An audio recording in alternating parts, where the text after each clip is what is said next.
que é ser filho de Deus? Jesus era filho de Deus, mas nós também somos. Eu sou filha de Deus, você também é? Amém. O que é ser um filho de Deus?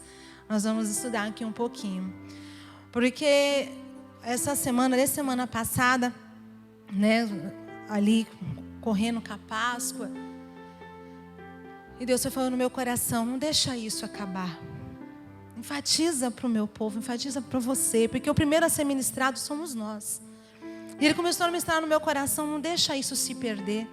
Para celebrar, para ser contado, para ser adorado só na época da Páscoa. Mas que essa vibração, essa celebração, essa festa, ela continue sempre. Porque eu vim para este mundo.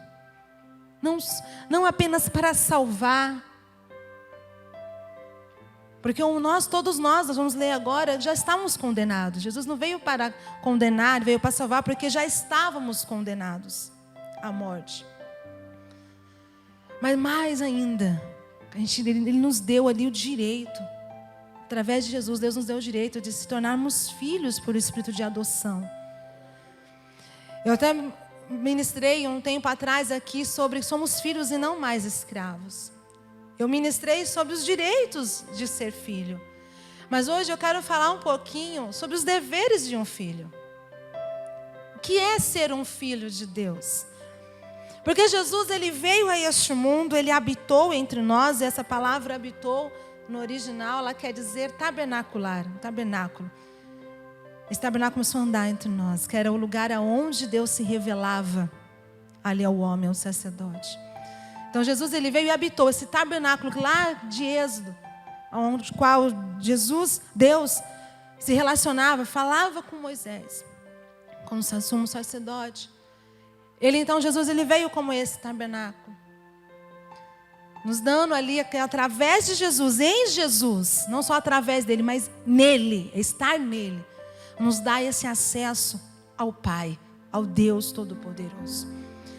E Ele falou, eu quero que vocês entendam que eu vim lhes dar o exemplo.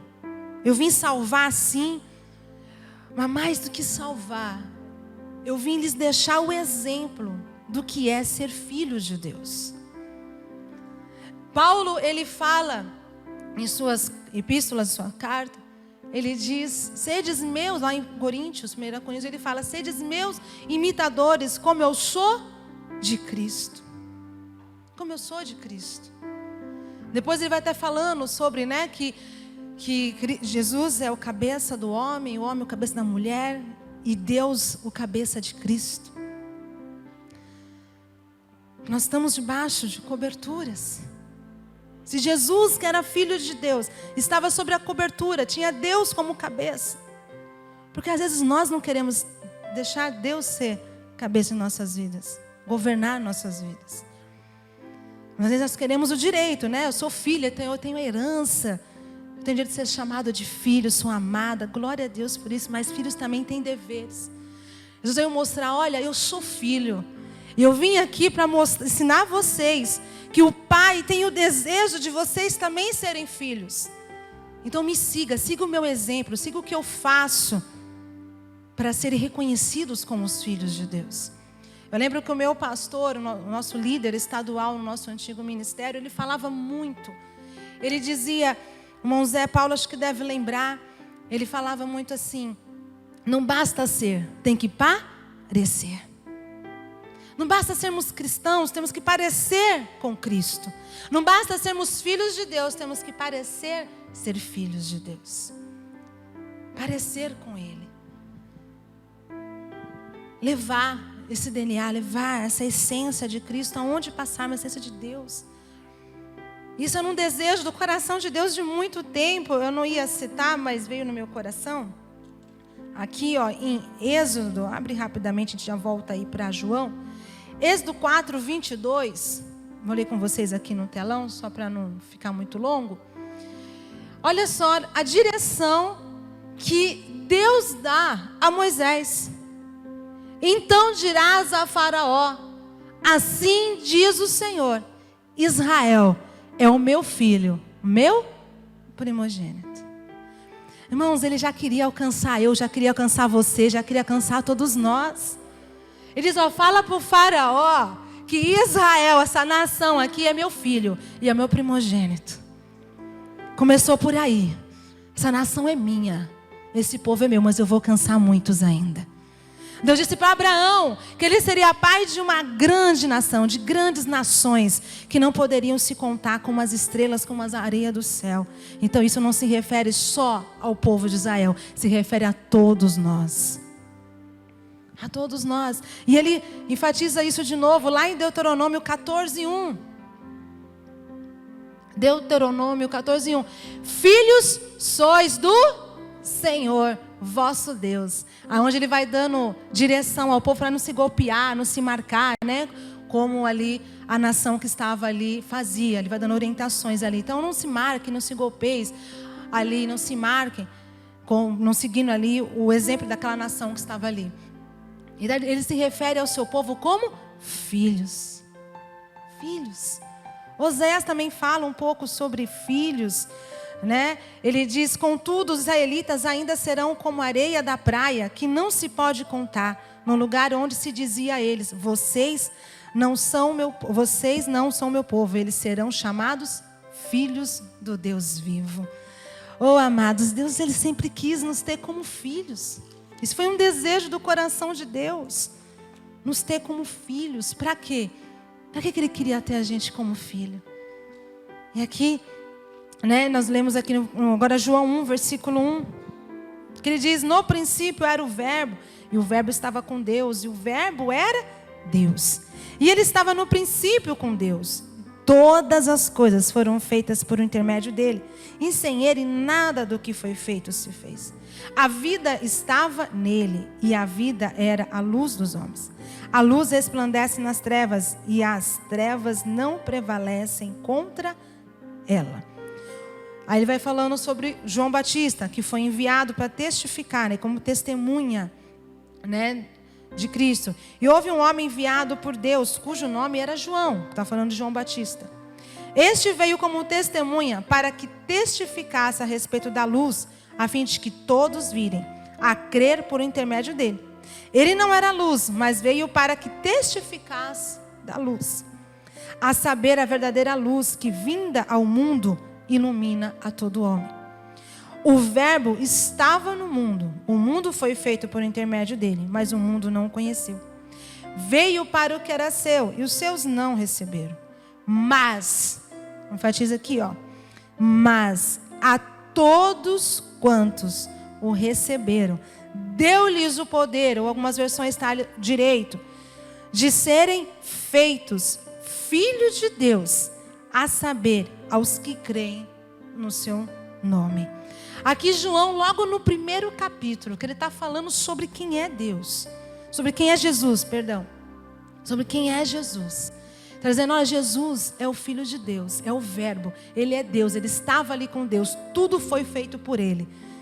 E esse daí, que é o autor, criador de todas as coisas, que vem muito antes da criação, este veio para vos tornar filhos de Deus. E todo aquele que nele crê, ele fala, mas todos quantos o receberam, deu-lhes o poder de serem chamados filhos de Deus. E deu direito. Logo no primeiro capítulo, ele ainda não começou a mencionar os milagres, os sinais de Jesus. Ele já enfatiza, olha, Jesus ele veio para que todos que o recebam o poder de se tornar filhos de Deus. Para ser exemplo, assim como ele foi. Nós vamos ver aqui que ele vai enfatizando isso depois nos próximos capítulos, nas outras passagens, nos sinais que ele vai ali realizando, ele vai enfatizando isso. E aí, né, ele continua. Agora vai para o capítulo. Deixa eu só virar minha página aqui, que eu já tinha feito uma bagunça aqui nas minhas anotações. Quem recebe a Jesus, recebe o Pai. Pois o Pai está em Jesus e Jesus no Pai. Eles são um só. Jesus, nós vamos ver Jesus falando que não tem como conhecer o Pai senão por eles, não através dele. Não tem como se chegar. Ele vai dizer também, nós vamos chegar lá em João 14, ele vai dizer, eu sou o caminho, eu sou a verdade, a vida, ninguém vem ao Pai senão por mim. Mas aqui, em João 10, 30, ele fala sobre eu e o Pai somos um. João 10.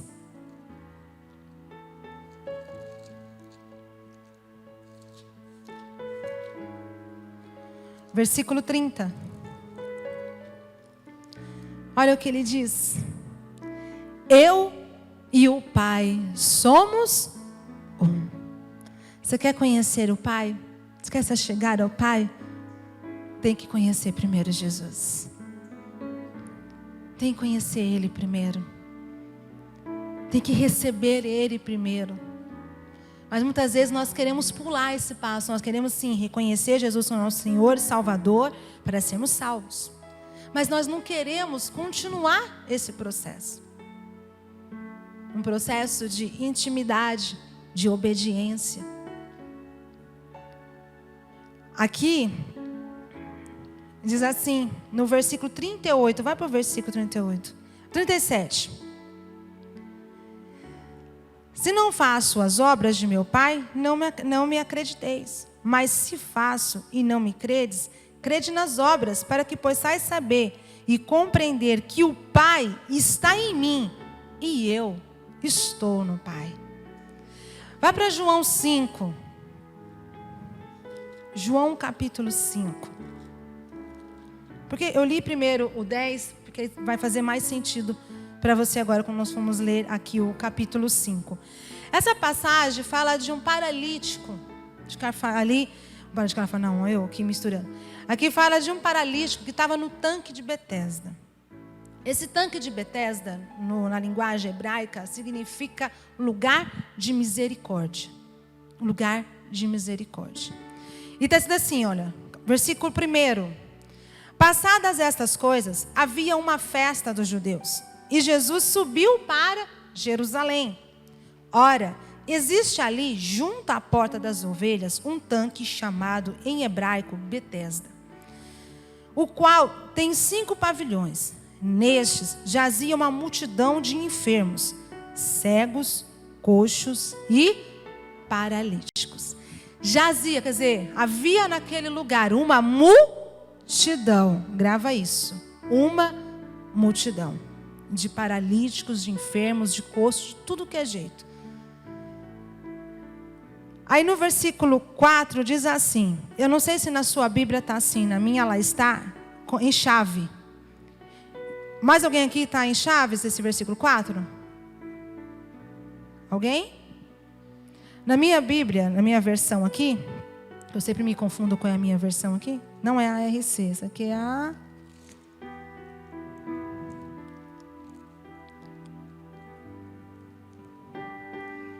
Almeida Revista e Atualizada, RA. Aqui na RA, ela está em, ó, tá vendo em chave ali, ó? Eu fui fazer um estudo por que essa chave. Essa chave, ela foi, se você pegar as traduções mais antigas, elas não vai ter.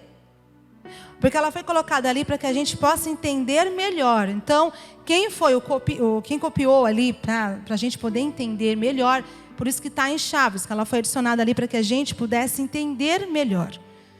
Então está escrito assim, esperando que se movesse a água, porquanto um anjo descia... peraí. É claro que bate a luz aqui, eu sou meio baixinha, gente. Esperando que se movesse a água, porquanto um anjo descia em certo tempo, agitando-a.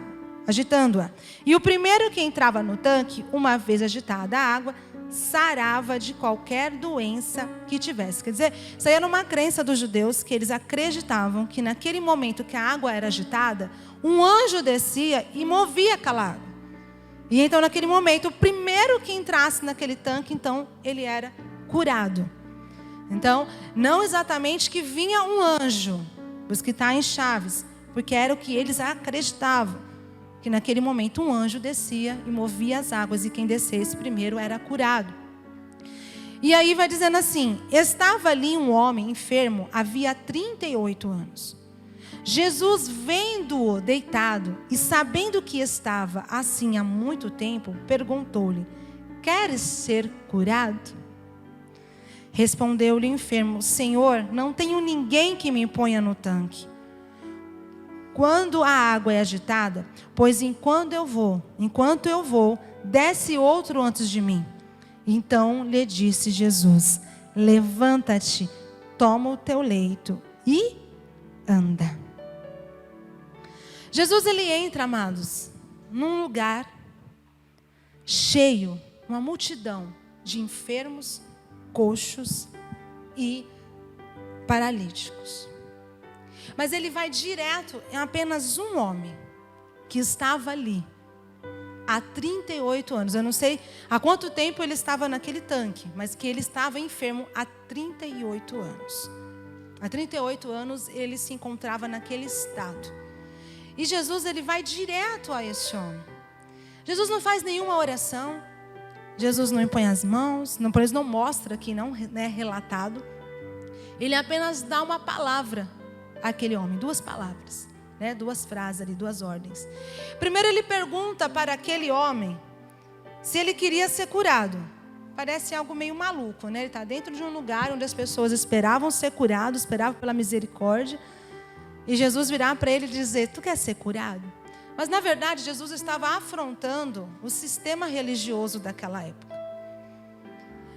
Porque segundo o sistema religioso daquela época, não era permitido ele está querendo dizer para ele assim: você está preparado para enfrentar o sistema religioso? Porque eu vou te dar uma ordem agora, e essa ordem vai afrontar o sistema religioso. Qual foi a ordem que ele deu? Pega o teu leito, levanta e anda. Ele na doutrina, naquela época, no sistema religioso, Jesus não estava afrontando a lei mosaica, não é isso, não era o Torá. Ele estava afrontando apenas a religião, o sistema religioso, que proibia ele de pegar o seu leito. Ele não podia pegar o seu leito. Ele falou: você está pronto para enfrentar o sistema religioso, porque eu vou fazer algo que vai afrontar. Jesus, ele não tinha medo quando era a respeito do Deus vivo, do Pai. O Filho de Deus, quem é filho, não tem medo de afrontar um sistema religioso para salvar uma vida. O Filho de Deus, ele tem convicção de quem ele é, de quem está com ele. Nós somos filhos, nós temos que ter essa convicção: eu sou filho de Deus. Ele não está afrontando o Evangelho, não está afrontando a palavra, ele estava afrontando apenas o sistema religioso, que essa regra, essa doutrina não estava na lei de Moisés, estava ali segundo as leis humanas que foram impostas ali pelos líderes religiosos daquela época. E vai mostrar isso agora. Ele apenas dá uma ordem. Isso mostra que filhos de Deus, que nós, estamos ali debaixo de uma autoridade, igual eu falei. Debaixo de uma autoridade, como Paulo disse: sede meus imitadores, como eu sou de Cristo. E depois ele vai citando que o homem, Jesus é o cabeça do homem, o homem da mulher, e Deus o cabeça de Cristo. Então ele está debaixo de uma autoridade, de uma direção. E ele vai dizendo assim: então ele disse: levanta-te, toma o teu leito e anda. Imediatamente o homem se viu curado, e tomando o leito, pôs-se a andar, e aquele dia era sábado. Por isso disseram os judeus ao que fora curado: hoje é sábado e não te é lícito carregar o leito. Eles estavam tão preocupados em seguir regras que eles nem sequer se notaram, em glorificar a Deus porque aquele homem estava curado. Eles apenas pegaram ali como, você está errado, você está carregando o seu leito. Em vez de celebrar que aquele homem estava 38 anos doente, eles ficam preocupados que aquele homem estava carregando um leito. Você vê como que o sistema religioso é.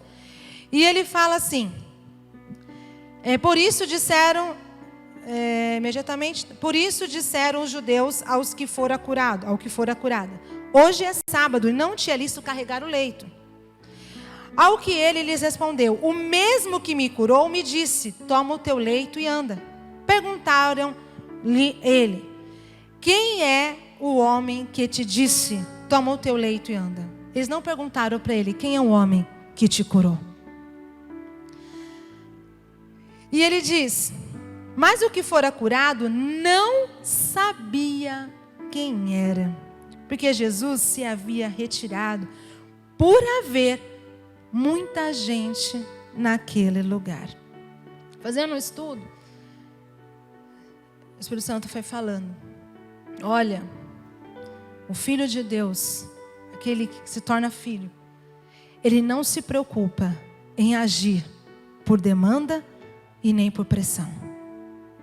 Porque ele está ali para executar a vontade do Pai e não a dele. Naquele momento, Jesus, ele podia fazer ali a marca do ministério dele. Ele podia curar aquela multidão. Curar todos ali. Mas Jesus não estava ali por demanda. Tinha uma demanda de enfermos, de doentes. Mas porque Jesus, ele age por propósito. O Filho de Deus, tudo que ele faz, ele não faz porque há uma demanda. Ou porque há uma pressão. Eu falo de pressão quando vai citar sobre Lázaro. Que mandam dizer a ele: olha, o seu amigo está enfermo, o seu amigo Lázaro está enfermo, vamos? Ele sai? Não sai, mesmo amando a Lázaro. Mesmo tendo ele como amigo. Jesus não age sob pressão. E nós, seguindo o exemplo dele como filho de Deus, também não podemos agir sob pressão. Nem sobre demanda. Não, mas estão me pressionando. Lembra o que aconteceu com Saul quando agiu sob pressão? Perdeu o reinado dele. Não, porque o povo, os soldados estavam me pressionando. Você, Samuel, estava demorando para vir oferecer aqui o holocausto, para fazer o sacrifício. Então eu fui obrigado, a fazer o sacrifício, porque o povo estava me pressionando. O Filho de Deus, ele não serve, não age sob pressão de homens. Ele age sob direção do Pai, sob a direção de Deus. Você na sua casa, no seu trabalho, cuidado, não haja sobre a demanda. Não, porque a demanda está assim. Eu tenho que fazer, é a minha oportunidade. Cuidado, ali era a oportunidade de Jesus.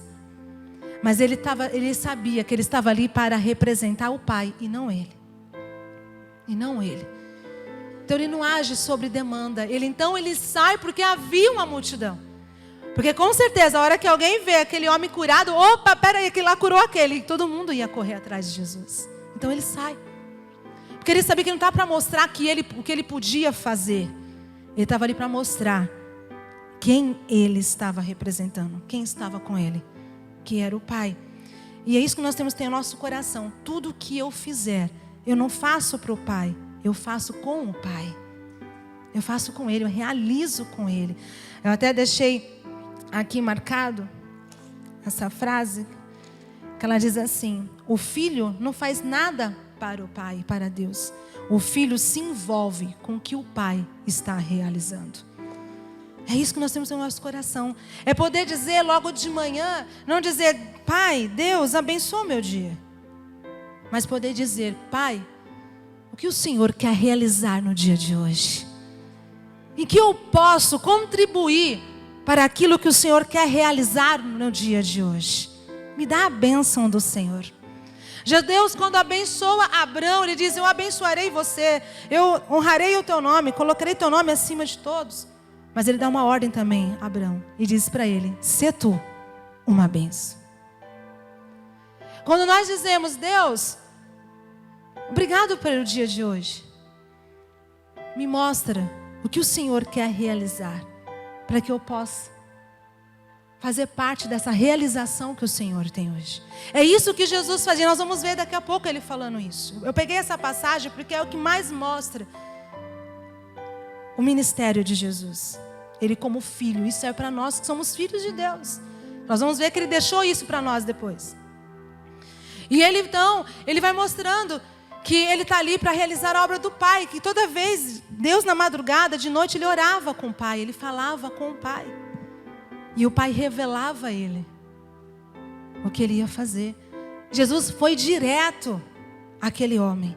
Porque o Pai já havia revelado a Ele aquele homem. Pode ver que Ele disse que Ele já conhecendo aquela situação. Jesus já sabia que aquele homem estava há 38 anos naquela situação. E o Pai envia ele direto para aquele.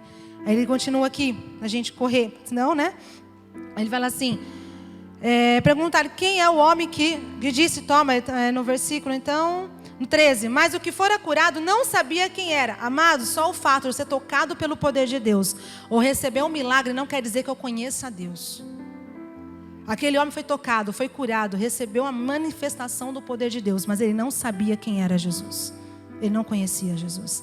Então o fato de sermos tocados pelo poder não quer dizer que conhecemos a Deus.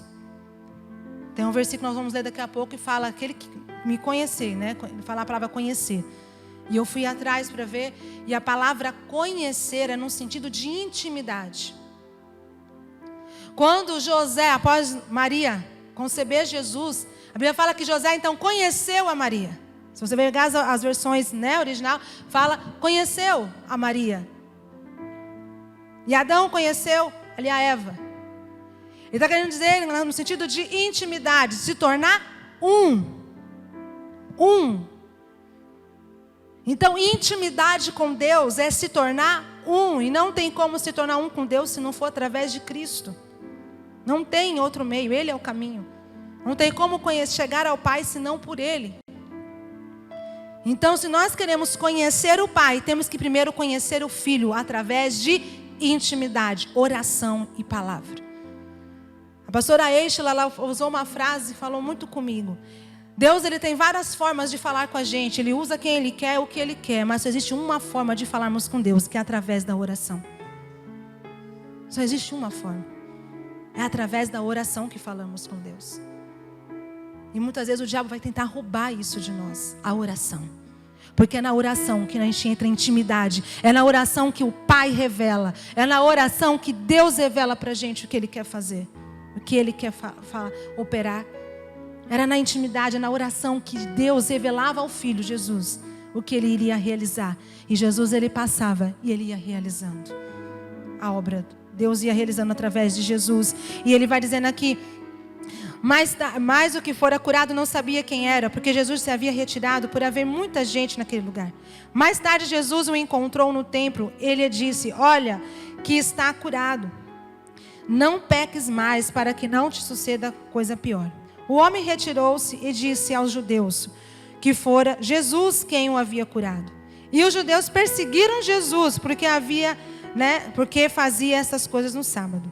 Mas Jesus respondeu para eles assim, mas ele lhes disse, meu Pai trabalha até agora e eu trabalho também. Quando eu li aquela frase, que o filho, ele não faz a obra para o pai, mas ele realiza a obra com o pai, está aí nesse versículo. Ele está dizendo, meu pai trabalha até agora, e eu também. O pai não dá só ordem, ele faz junto, ele opera junto. Então, tudo que fazemos para Deus, nós não estamos apenas fazendo para Deus, nós estamos fazendo com Ele. Eu vou lavar um banheiro na igreja. Deus, eu estou fazendo para ti. Não, eu estou fazendo com o Senhor. Porque o Senhor habita em mim. O Senhor está fazendo comigo. Tudo que eu faço para Deus, eu estou fazendo com Ele. Porque quando nós dizemos, eu faço para Deus, estou querendo dizer, eu não preciso de ti, Deus. Mas o próprio Jesus, ele fala que nada do que Ele fez, Ele faz por si mesmo. Porque Ele não pode. Que tudo que Ele faz, é o Pai que faz através dEle. Tudo. Isso tem que ser nossa vida, tudo que fazemos, amados, desde a coisa mais simples, nós só fazemos porque Deus está com a gente. Paulo diz, eu posso todas as coisas naquele que me fortalece. Ele não fala, eu posso todas as coisas através daquele que me fortalece. Ele fala, naquele, eu tenho que estar nele para que eu seja fortalecido. Não tem como eu estar separado. Se eu estiver separado, eu não consigo ser fortalecido. Eu posso sim todas as coisas, eu posso tudo naquele que me fortalece. Eu tenho que estar nele. E ele continua. Por isso, mas ele disse, meu pai trabalha até agora e eu trabalho também. Agora vá para Romanos 14. Rapidamente, vou ler até com vocês aqui para não ficar muito longo. Romanos 8:14. Pois todos os que são guiados pelo Espírito de Deus são filhos de Deus. Quem é filho de Deus, ele é guiado pelo Espírito. Assim como Jesus, ele era guiado por Deus. Tudo que ele fazia, ele era guiado. Jesus, ele foi direto naquele homem. Quando ele vai escolher os discípulos, mostra que primeiro ele orou. E ele vai direto nos discípulos, que o Pai já havia enviado ele. Você vai ser enviado para aquele. Ore ao Senhor. Deus vai te enviar para os clientes certos, para o chefe certo, para a empresa certa, para aquilo que é certo, para aquilo que é enviado dele. Ele vai te enviar. O Filho de Deus, ele é guiado pelo Espírito de Deus, pelo Pai. Agora vá para João 14.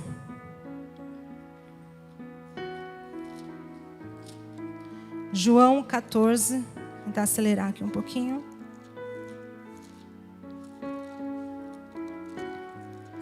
João 14, a partir do versículo 6, ele está dando ali as últimas orientações aos seus discípulos.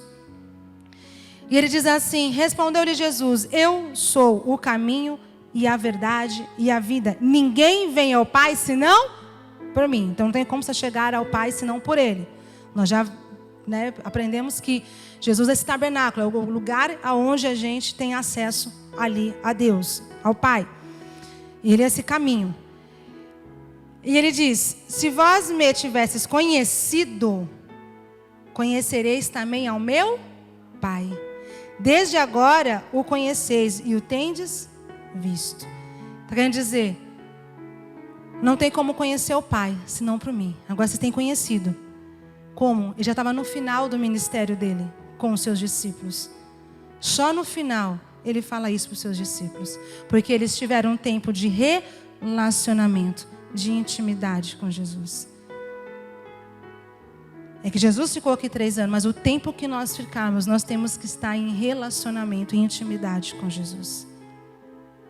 Porque a gente conhecendo Ele, a gente conhece o Pai. Ele está dizendo: se vós me tivesseis conhecido, conhecereis também o meu Pai. Desde agora o conheceis. Entendi. Só naquele momento ele estava ali entendendo. E aqui ele continua: replicou-lhe Felipe: Senhor, mostra-nos o Pai, e isso já nos basta. Olha a ousadia de Felipe, Olha, Jesus, vamos acabar com o assunto. Mostra, revela o Pai para a gente, então. Deixa a gente ver o Pai.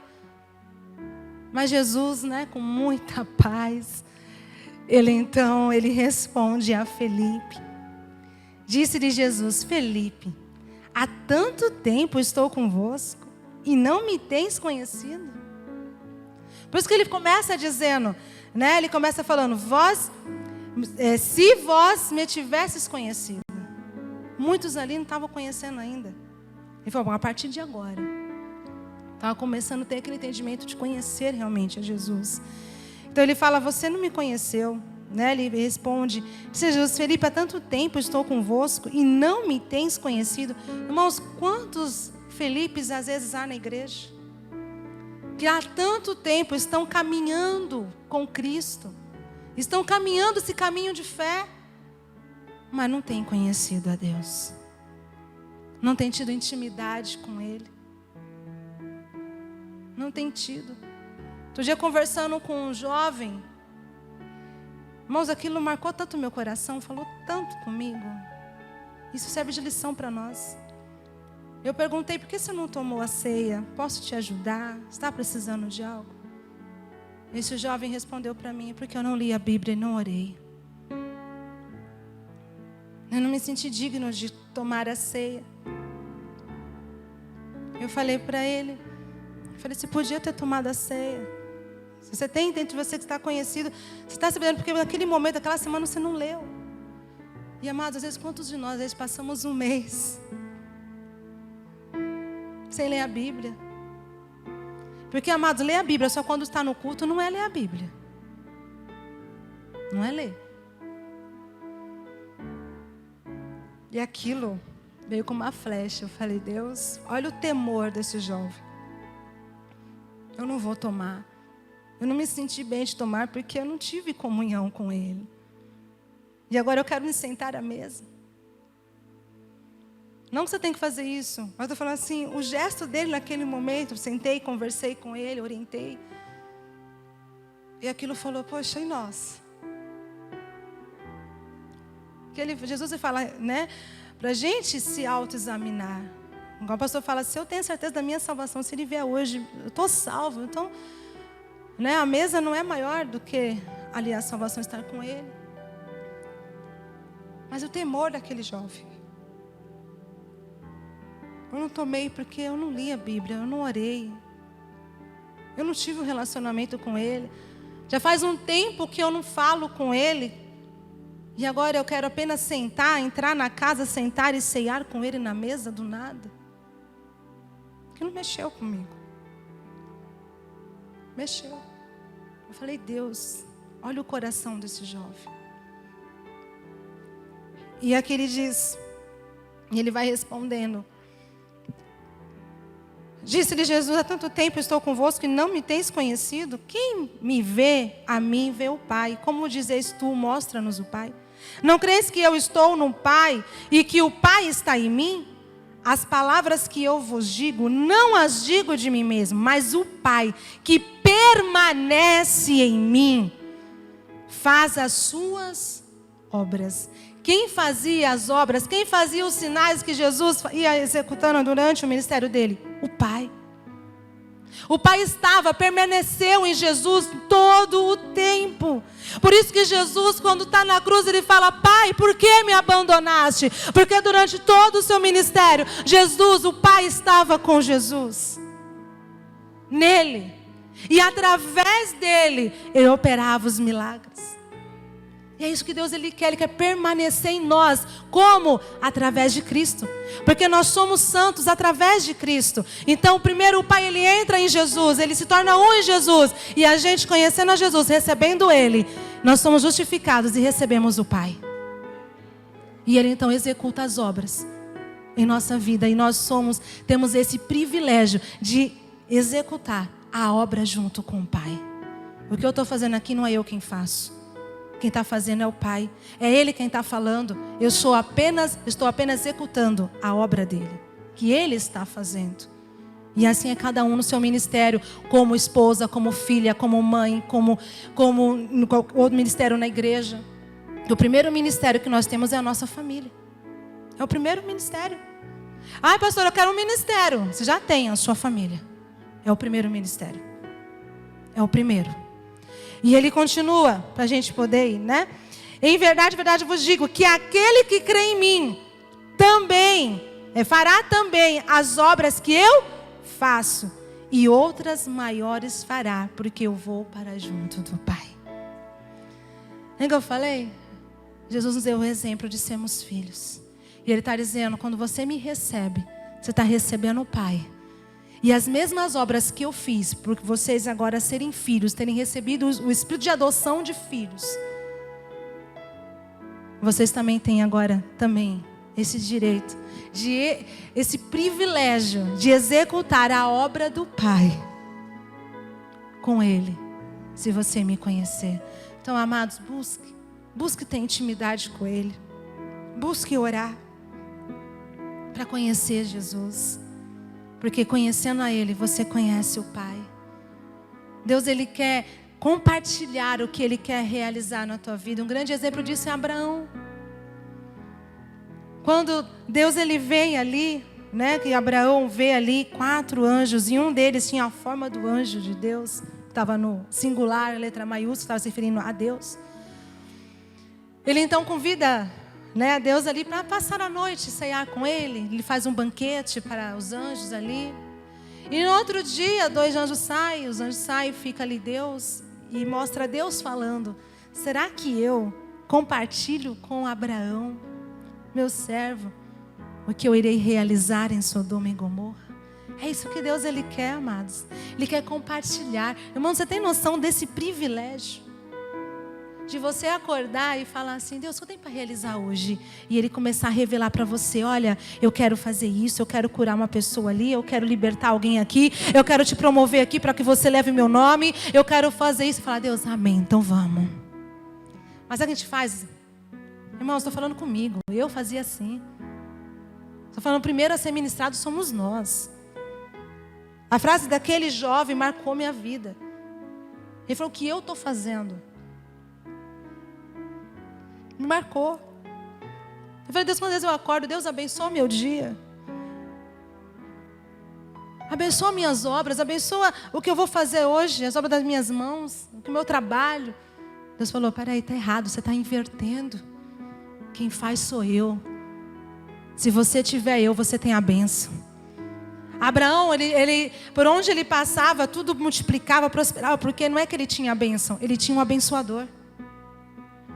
Ele tinha aquele que libera a bênção.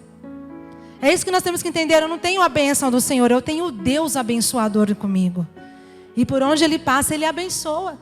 Não é eu que libera a bênção, é ele que libera a bênção através da minha vida. Eu sou apenas um instrumento nas mãos dele. E é isso que ele quer em nossas vidas, amados. Que nesse ano, nos próximos anos, que esse ato, esse Jesus da Páscoa, crave em nosso coração. Eu sou filho, sim, eu sou amado de Deus, mas eu tenho o meu dever de representá-lo como filho de Deus. E que isso fique aí no teu coração. E eu marquei aqui, intimidade e obediência não se separam de quem é filho de Deus. Jesus, ele era completamente obediente ao Pai. Igual eu falei, ele tinha uma demanda de enfermos ali. Uma demanda. Mas ele não ficou naquela, eu preciso curar. Eu preciso curar. Irmãos, outro dia eu fui orar, eu falei, Deus, tem tanta gente que vem mandando mensagem para mim, que está passando por uma necessidade tremenda de ser curado, Pai. Eu tenho orado.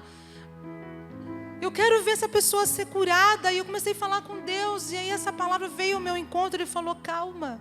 Tudo tem o seu tempo. Faça por propósito, não por demanda. Está vindo até você, calma que no tempo certo eu vou agir na vida de cada um. Mas não é na hora que você quer, não é no momento que você quer, não é do jeito que você quer. Porque a gente quer na hora.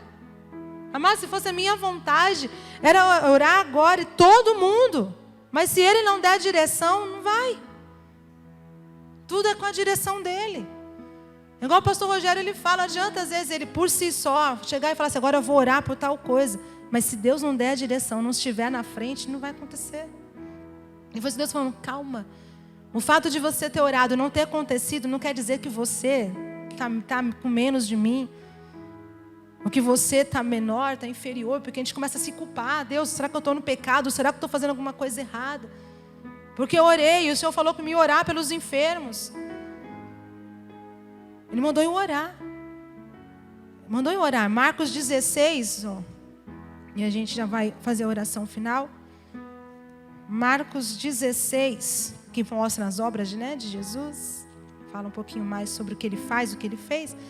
Marcos 16 é o último capítulo do Evangelho de Marcos, onde ele visita os discípulos e lhes dá o poder.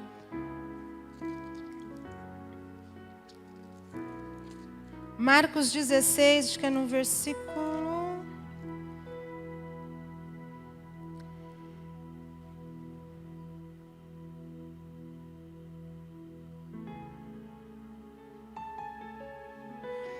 Eu comecei a falar, Deus, o Senhor me deu esse direito, né? Que ele fala aqui no 17.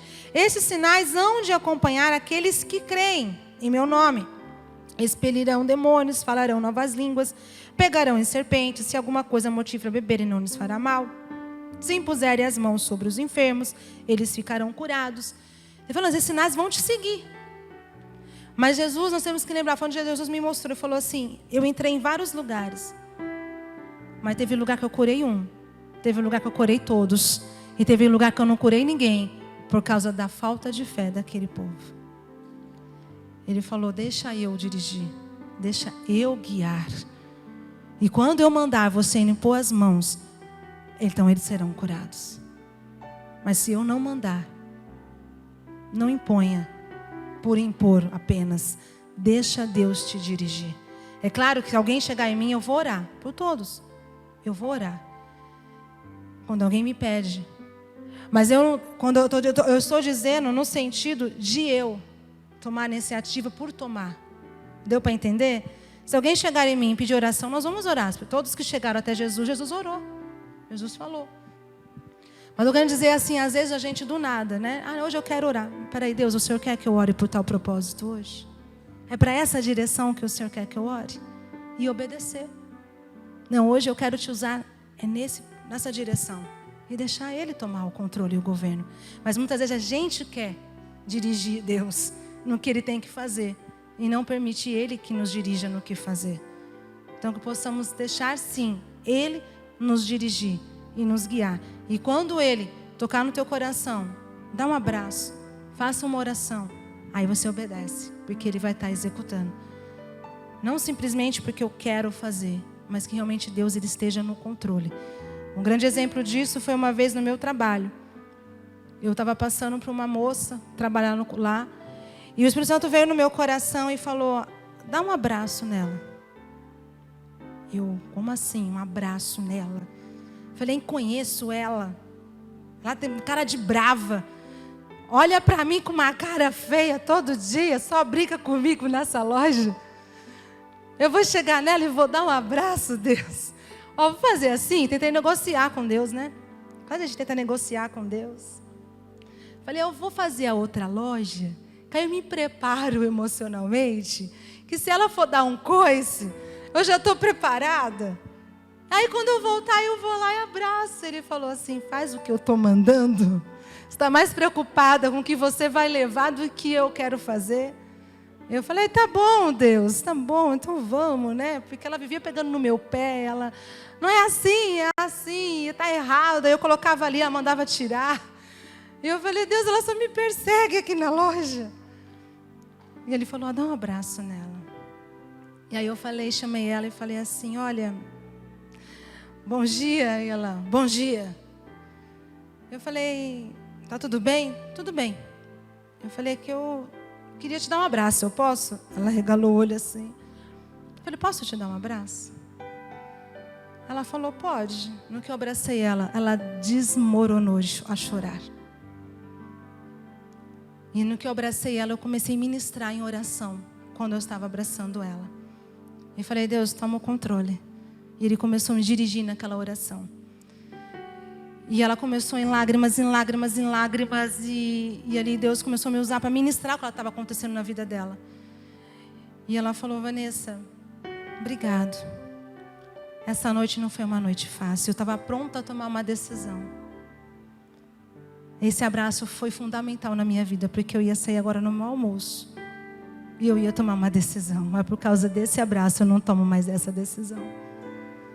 E se eu tivesse deixado para quando eu voltasse da outra loja? Uma coisa era eu passar e falar, eu vou dar um abraço naquela pessoa. Se não tiver direção de Deus, irmãos, não vai. Agora, se Ele mandar, vai. Mais louco que parecia loucura. Eu falei, Deus, eu vou abraçar e vou tomar um coice, eu vou voltar lá para o outro lado. E não foi. Porque Ele estava à frente. Quando Ele está à frente, irmãos, Ele já vai abrindo o caminho, Ele vai quebrando o coração, Ele já está no controle. Porque quem abraçou ali não fui eu, quem abraçou foi o Espírito Santo. Essa foi a diferença, deu para entender? A questão não é que eu não posso fazer, que eu não posso orar, que eu não posso impor as mãos, não. É que vai ter situações que vão ser específicas, direcionadas para aquilo. E eu tenho que estar sensível à voz do Pai, como? Através de intimidade, da oração, palavra e obediência. Se eu não obedecesse, Deus não ia me usar. E se Ele não usasse outra pessoa ali, talvez aquela mulher teria feito uma besteira. Teria feito uma besteira. E glória a Deus, Deus restaurou. Depois, ela foi se firmando no Senhor, se firmando. E Deus restaurou o casamento dela por completo. Por completo. Mas isso, quando a gente obedece a Deus. Amém?